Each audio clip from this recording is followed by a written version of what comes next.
Hi all. வீட்டுக்குள்ளே என்னடா புகை வாசனைன்னு பார்த்தா தலை மேலே ஒரு ஹெலிகாப்டர் போகுது.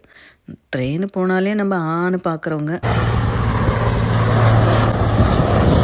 வீடியோவில் காமிச்ச லேக்கில் போயிட்டு தண்ணி எடுத்துக்கிட்டு மறுபடியும் இதே சைடில் வீட்டுக்கு இந்த பக்கம் வந்தது. எல்லாருக்கிட்டையும் கேட்போம், கிராஸ் ஃபயர் ஆயிடுச்சு, அதனால் ஃபயர் பிரிகேட்ஸ் வந்திருக்காங்க, ஸ்டாப் பண்ணிவிடுவாங்கன்னு சொன்னாங்க. ஹெலிகாப்டர் தண்ணி எடுத்துக்கிட்டு அப்படியே நேராக கீழே போகுது.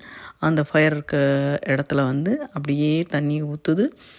அதுக்கப்புறம் மறுபடியும் போகுது, அதே லேக்கில் போய் தண்ணி எடுத்துகிட்டு வருது, மறுபடியும் அதே மாதிரி. எப்படி இருக்குது? நல்லா இருக்குல்ல? எஸ். நான் அதுக்கப்புறம் அங்கே பேசினவங்கக்கிட்ட கேட்ட விஷயம் இதில் நடந்த புஷ் ஃபயரில் நிறைய மரங்கள் எரிஞ்சு போயிருச்சு. கோலா போன்ற பல மிருகங்கள் அதில் அழிஞ்சு போயிருச்சு.